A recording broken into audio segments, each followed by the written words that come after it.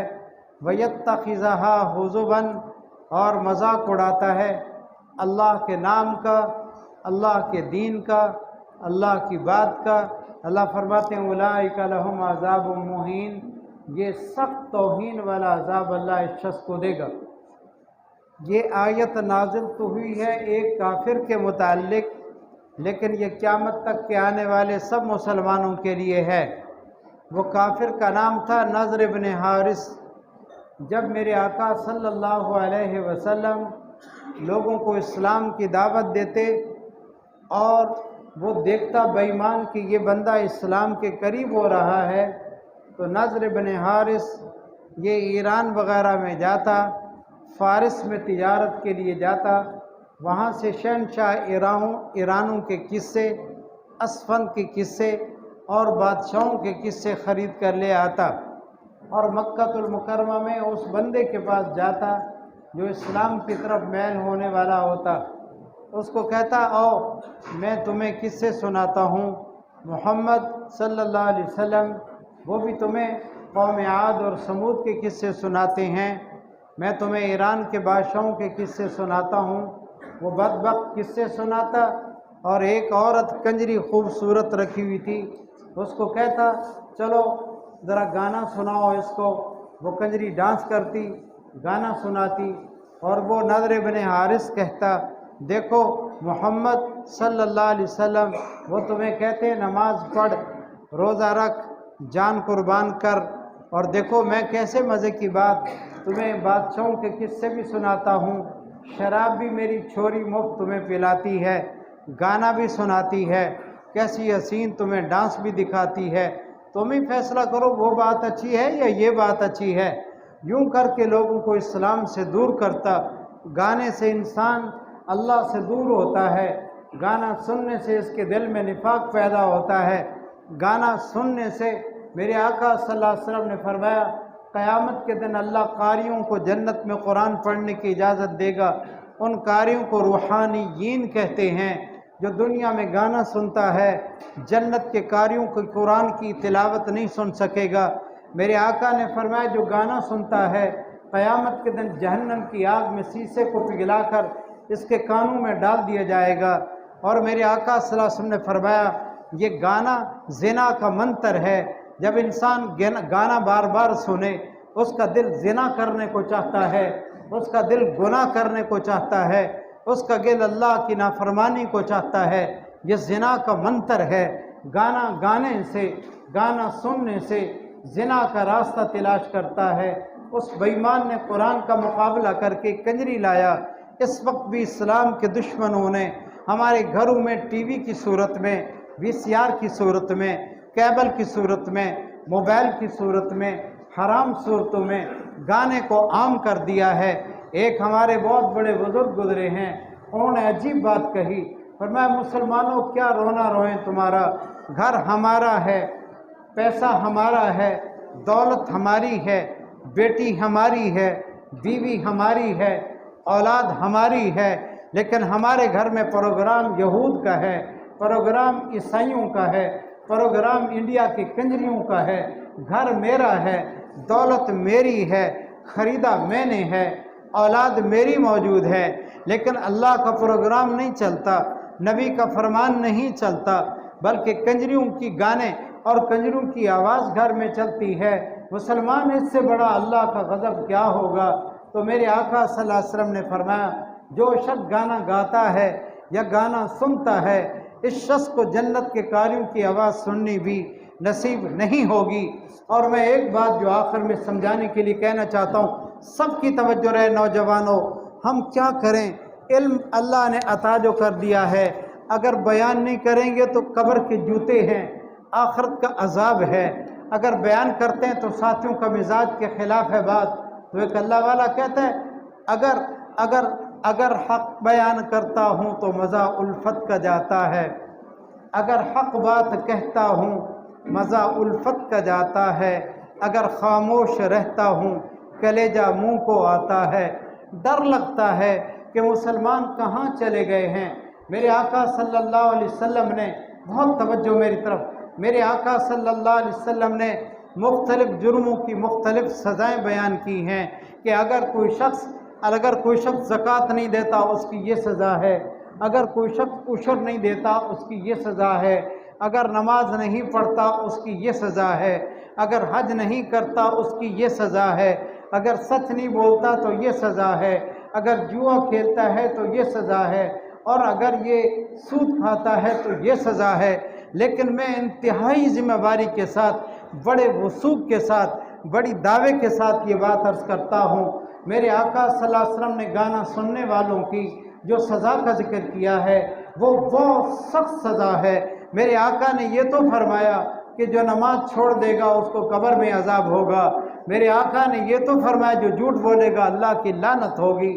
میرے آقا نے یہ تو فرمایا جو شراب پیے گا قیامت کے دن آئے گا تو اس کے گلے میں وہ کاسا شراب کا لٹکا ہوا ہوگا۔ میرے آقا نے یہ تو فرمایا کہ جو شخص غیبت کرے گا قیامت کے دن 2 آگ کے منہ ہوں گے۔ میرے آقا نے یہ تو فرمایا جو پڑوسی کو ستائے گا اس کے ہاتھ کٹے ہوئے ہوں گے، اور جو زنا کرے گا وہ الٹا لٹکا دیا جائے گا۔ یہ ساری باتیں میرے آقا نے فرمائی ہیں۔ لیکن جو شخص گانا سنتا ہے، چاہے وہ انڈیا کی کنجری ہو، چاہے عرب کی کنجری ہو، چاہے پاکستان کی کنجر یا کنجری ہو، میرے آقا نے جتنی سخت سزا اس کی ذکر کی ہے، میں انتہائی ذمہ داری سے عرض کرتا ہوں اتنی بڑی سزا میرے آقا نے کسی جرم کی بیان نہیں کی۔ کیا سزا بیان کی؟ میرے آقا صلی اللہ علیہ وسلم نے ارشاد فرمایا میری امت کی آخر زمانے میں اللہ شکلوں کو بدل دے گا۔ اللہ ان میں سے منہم القردۃ والخنازیر، بعض کو اللہ بندر کی شکل میں بدل دے گا، بعض کو اللہ خنزیر کی شکل میں تبدیل کر دے گا۔ صحابہ ڈر گئے، عرض کیا اللہ کے نبی کیا وہ اللہ کے اللہ ہونے کی گواہی نہیں دیتے ہوں گے؟ کیا آپ کے رسول ہونے کی گواہی نہیں دیتے ہوں گے کہ اللہ ان کی شکلوں کو بندر اور خنزیر کی شکل میں بدل دے گا؟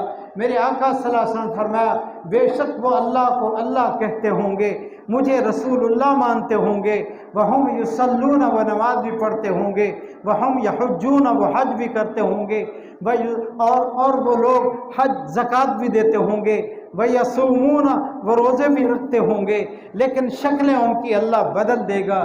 صحابہ نے عرض کیا فما بالہم یا رسول اللہ، ان کا جرم کیا ہوگا، غلطی کیا ہوگی کہ نماز پڑھنے کے باوجود شکل تبدیل، روزہ رکھنے کے باوجود شکل تبدیل، اللہ رسول کو ماننے کے باوجود شکل تبدیل، حج کرنے کے باوجود شکل کیوں بدل دی جائے گی؟ تو میرے آقا صلی اللہ علیہ وسلم نے فرمایا یہ گانا سننے کے رسیہ ہوں گے، کنجریاں ان کے پاس ہوں گی، گانے سنیں گے، اتنا اللہ کو ناراض کر دیں گے کہ اللہ ان کی شکلوں کو یا بندر کی شکل میں بدل دے گا یا خنزیر کی شکل میں بدل دے گا۔ گانا اتنا بڑا جرم ہے کہ اللہ نے اس کے متعلق میرے آقا کی زبان سے سخت کلمات فرمائے وَفِي هَذِهِ الْأُمَّةِ خَسْفٌ وَمَسْخٌ وَقَذْفٌ۔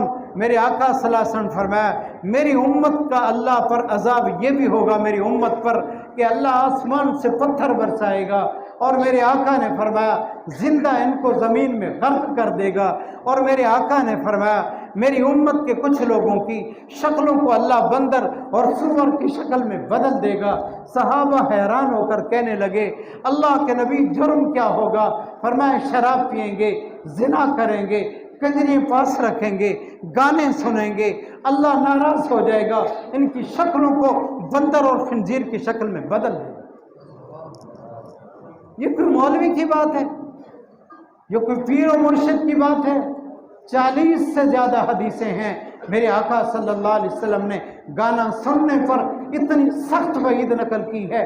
آج نماز پڑھتا ہے موبائل میں انڈیا کا گانا لگا ہوا ہے، اگر سفر میں ہے، مصیبت میں پھنسا ہوا ہے تو فون کرے، پہلے گانا سنتا ہے پھر فون کرتا ہے. اور گھروں میں ٹی ویاں چلتی ہیں، اس میں ہر وقت میوزک ہے، گانا بجانا ہے. یہ لعنت کی چیزیں ہیں. رحمت کے فرشتوں کا داخلہ ہمارے گھروں میں بند ہے. میں ڈرتا ہوں میرے یارو دوستوں، اس حرام کام کو چھوڑو، اپنے گھروں کو پاک کرو، حرام چیزوں کو گھر سے نکال دو. کیا وجہ ہے کہ کنجری کا گانا سننے سے مزہ آتا ہے، اس کو قرآن سننے سے مزہ کیوں نہیں آتا؟ نظم سننے سے اس کا دل کیوں خوش نہیں ہوتا؟ عالم کے بیان سے اس کا دل خوش کیوں نہیں ہوتا؟ لگتا ہے کہ ایمان کا ذرہ بھی اس کے دل میں نہیں ہے، اس لیے اس کو یہ چیز اچھی نہیں لگتی. اور میرے آقا صلی اللہ علیہ وسلم کا یہ ارشاد تو عجیب ہے، ترمذی حدیث کی کتاب میں موجود، اور یہی ارشاد اور حدیث کی کتابوں میں موجود. میرے آقا صلی اللہ علیہ وسلم نے 15 باتیں گنوائی ہیں. حضرت ابو ہریرہ رضی اللہ اس کے راوی، اور اسی طرح اس حدیث کے حضرت علی المرتضیٰ بھی راوی. فرمایا میری امت 15 کام کرے گی، اس میں ایک کام یہ ہوگا. میرے آقا نے فرمایا وَلَعَنَ هَذِهِ الْأُمَّةِ أَوَّلَهَا آخِرُ هَذِهِ الْأُمَّةِ أَوَّلَهَا. میری امت کے لوگ، میری امت کے بعد میں آنے والے لوگ پہلے لوگوں پر لعنت بھیجیں گے. اس وقت کافی کمینے ایسے ہیں جو یہ بکواس کرتے ہیں کہ پہلوں کو دین سمجھ نہیں آیا، پہلے ہدایت پر نہیں تھے، پہلے اچھے لوگ نہیں تھے، ان کو قرآن و سنت سمجھ میں نہیں آیا. ہم سمجھتے ہیں بعد کے لوگ پہلوں کو گالیاں دیں گے. میرے آقا نے 15 جرم گنوائے اور فرمایا کنجریوں کے رسیا ہوں گے، گانے بجانے کا گھروں میں سامان ہوگا.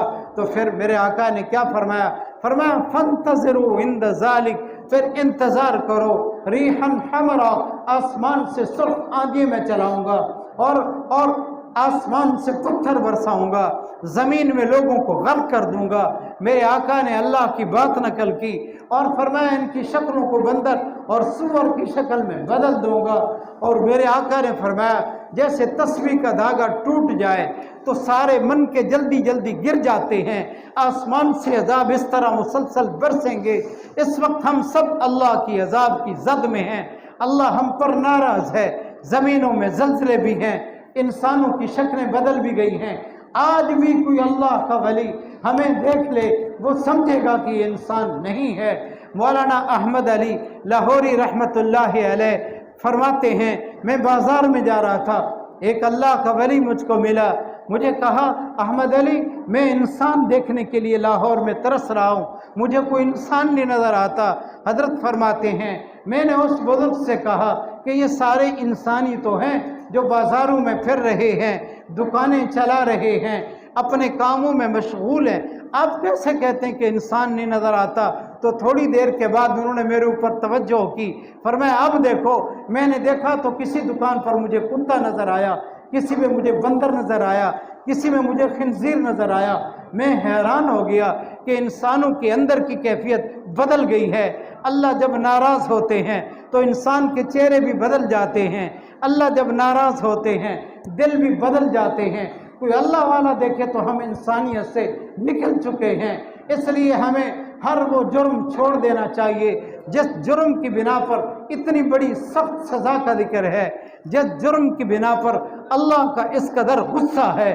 آج کون سا گھر خالی ہے جس گھر میں گانا نہ ہو، ٹی وی نہ ہو، موبائل کی لعنت نہ ہو؟